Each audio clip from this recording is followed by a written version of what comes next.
नमस्कार, मैं हृदय कुमार पे तारापुर बीच चंपा आप सबों का स्वागत करता हूं। और आज की वीडियो में देखेंगे हम कि विद्यालय आवंटन जब होगा, स्थानांतरण जब शिक्षकों की होगी तो विकल्प का आधार क्या होगा और विकल्प की गिनती कैसे होगी। ये जो 10 विकल्प दिए गए हैं, यह पंचायत स्तर पर, प्रखंड स्तर पर या अनुमंडल स्तर पर या नियोजन इकाई स्तर पर कैसे इसकी गिनती होगी या विद्यालय स्तर पर इसकी गिनती होगी, आज की इस वीडियो में प्रमुख रूप से यही देखेंगे। साथ में हम देखेंगे कि जो विकल्प में प्राथमिकता के 2 आधार कौन कौन है, पुरुषों का विकल्प कैसे होगा, महिलाओं का विकल्प कैसे होगा, पति पत्नी का विकल्प और दिव्यांग एवं रोगग्रस्त विकल्प जो महिला है या पुरुष है उनका विकल्प, साथ में प्रत्येक महिला या जो विधवा है उनका विकल्प क्या होगा।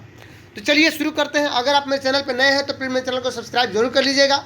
अगर आपको अंत तक की वीडियो अच्छा लगे तो इस वीडियो को अपने मित्रों तक शेयर जरूर कीजिएगा। चलिए शुरू करते हैं। सबसे पहले मैं बता दूं कि विकल्प की गिनती कैसे होगी, इस पर हम अंत में आपको बताएंगे, लेकिन सबसे पहले मैं बता दूं कि इस वीडियो का स्किप मत कीजिएगा, एक एक बिंदु को हम लोग समझते हुए आगे बढ़ेंगे। नियोजन इकाई, जैसा कि हम सभी जानते हैं कि पंचायत, प्रखंड, नगर और जिला परिषद, ये 4 नियोजन इकाई हैं जो पंचायत स्तर के, प्रखंड के और नगर या जिला परिषद के जो नियोजन इकाई हैं। तो विकल्प का आधार क्या होगा, तो सबसे पहले मैं बता दूं, चाहे कोई भी हो, चाहे वो पुरुष हो, महिला हो, विधवा हो या बीमारी से ग्रस्त हो, उन सबों के लिए विकल्प का आधार सबसे पहले आवंटित जिला होगा।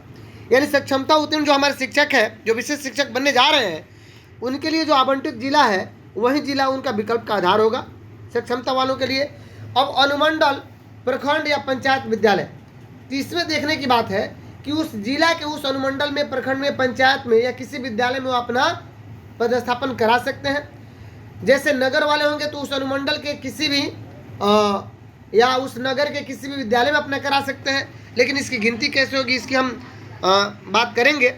विकल्प में प्राथमिकता जो है वह कोटि आधारित है। सबसे पहले प्राथमिकता में ये ऑर्डर सुनिश्चित किया गया है कि नियमित वेतन को सबसे पहले प्रायोरिटी, फिर विशिष्ट, फिर टियर 1, फिर टियर 2 को। एक और है स्वस्थ और स्वस्थ शिक्षक शिक्षिका, जो आपने देखा होगा कि असाध्य रोग से पीड़ित लोगों को या गंभीर रुग्णता को 1-2 नंबर पे, 3 नंबर पे है दिव्यांगता के आधार पर, 4 नंबर पे है ऑटिज्म यानी मानसिक दिव्यांगता, 5 पे है विधवा और प्रत्यक्ष शिक्षिका, 6 पे है महिला शिक्षिका, 7 पे है शिक्षिका के पति के पदस्थापन के आधार पे और 8 पे पुरुष शिक्षक। तो इस प्रकार ये ऑर्डर ये लगाया गया है।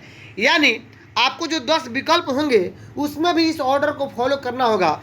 RTE एक्ट जो है, राइट टू एजुकेशन, उसके भी ऑर्डर को फॉलो करना पड़ेगा, क्योंकि उसका अनुपात जो है, और इसमें कहा गया कि 1:3:3:3 के अनुपात में जो मैंने कोटि के आधार पर कहा उसके अनुपात में शिक्षकों का पदस्थापन होगा।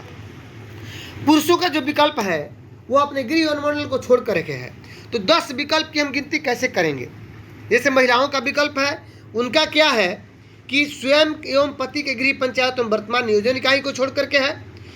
विकल्प की गिनती कैसे करें, तो आइए सबसे पहले बात कर लेते हैं कि आपको, या चाहे कोई भी पुरुष महिला, जिनको भी जो आपको जिला मिला, वो जिले के अनुमंडल में जितने प्रखंड है, किसी भी प्रखंड में आप 10 प्रखंड को चुनेंगे अगर, तो 200 प्रखंड के किसी न किसी पंचायत के एक क्या करना होगा, विद्यालय को चुनना होगा। ये उनके लिए है जो पंचायत स्तर के, जो पंचायत नियोजन इकाई के शिक्षक हैं। एक ही पंचायत के वे चाहें तो 5 विद्यालय को चुन सकते हैं और दूसरे पंचायत के भी 5 विद्यालय को चुन सकते हैं, लेकिन शर्त यही है कि गृह पंचायत, पति के पंचायत और पदस्थापन पंचायत को, वर्तमान पदस्थापन पंचायत को छोड़ करके।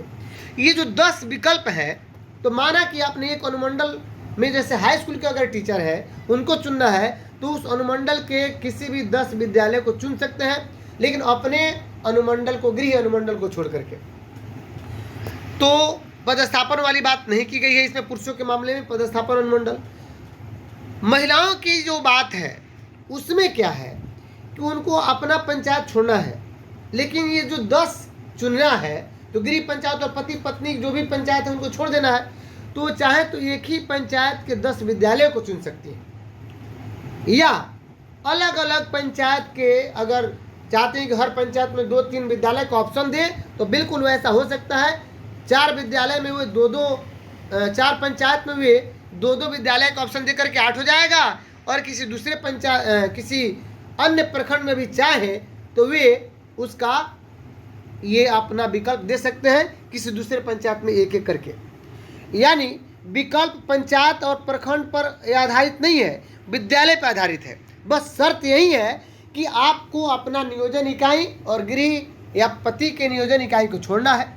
हाई स्कूल 10+2 वालों के लिए अपना अनुमंडल या पुरुषों के लिए अपना अनुमंडल छोड़ करके किसी भी अनुमंडल में, चाहे तो 2-3 अनुमंडल में दे सकते हैं जो उनका सबसे नज़दीक का हो, और किसी भी अनुमंडल के 10 विद्यालय को दे सकते हैं, है ना, और किसी भी पंचायत में दे सकते हैं।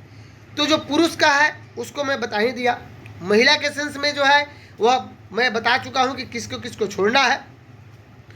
और पति पत्नी का जो बात है, तो पति पत्नी में ये देखा जाएगा कि माना कि जो पति पत्नी अभी वर्तमान नियोजन इकाई को, तो उनको छोड़ना पड़ेगा दोनों को, साथ में उनके गृह और पंचायत को भी छोड़ना पड़ेगा। अब बात है कि पुरुष के पदस्थापन के आधार पे है, तो पुरुष को अपना अनुमंडल छोड़ना है। पुरुष को जब अपना अनुमंडल छोड़ देना है, तो पत्नी को अगर जाना है, पुरुष जिस अनुमंडल में चाहते हैं उसी अनुमंडल में पत्नी चाहेगी, तो उनका भी पदस्थापन उसी अनुमंडल के, उसी ब्लॉक के, उसी पंचायत में हो सकता है। इतनी छूट दी गई है। जहाँ तक कि रोगग्रस्त वालों का सवाल है, वो चाहे कोई भी हो, तो उनको ये छूट दी गई है कि वे अपने नियोजन इकाई को, वर्तमान नियोजन इकाई और पंचायत को या प्रखंड या जिला जो परिषद जो भी नियोजन इकाई उनको छोड़ करके, और गृह जो उनका होगा पंचायत या नगर या प्रखंड, उनको छोड़ करके। अब 10 विकल्प की जो गिनती की बात मैं कर रहा हूँ, वो 10 विकल्प महोदय विद्यालय ही होगा। वो चाहे विद्यालय किसी प्रखंड में हो, किसी पंचायत में हो, किसी आपको नगर में हो या किसी जिला परिषद में हो।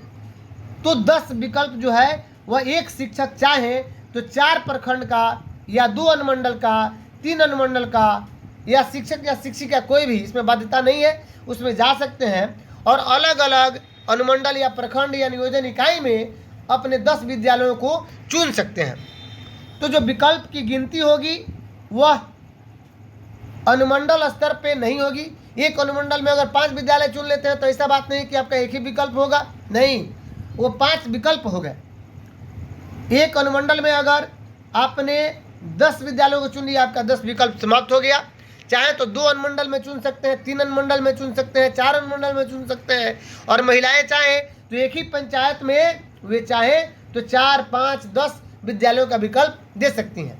हालांकि पंचायत में अब 10 विद्यालय शायद ही कहीं होंगे, पंचायत में अधिकतर 6, 7, 8 विद्यालय होंगे, तो 2-3 पंचायत को चूज कर सकती हैं। इतनी छूट दी गई है। तो अगर आप मेरे चैनल पर नए हैं तो प्लीज़ मेरे चैनल को सब्सक्राइब जरूर कर लीजिएगा। अगर ये वीडियो आपको अच्छा लगा हो, आपको समझ में आ गया हो कि विकल्प आपका अनुमंडल नहीं होगा, प्रखंड पंचायत नहीं होगा, बल्कि विद्यालय होगा, और उस विद्यालय की गिनती होगी, चाहे आप किसी भी पंचायत या प्रखंड या अनुमंडल में आप उसे दे सकते हैं, लेकिन उनकी संख्या 10 आप दे सकते हैं, ये गिनती होगी। तो ये अगर वीडियो आपको अंत तक अच्छा लगा हो तो सबसे अधिक अपने मित्रों को शेयर कीजिए। अगर आप मेरे चैनल पर नए हैं तो फिर मेरे चैनल को सब्सक्राइब कीजिए। मिलते हैं नेक्स्ट वीडियो में, तब तक के लिए थैंक यू।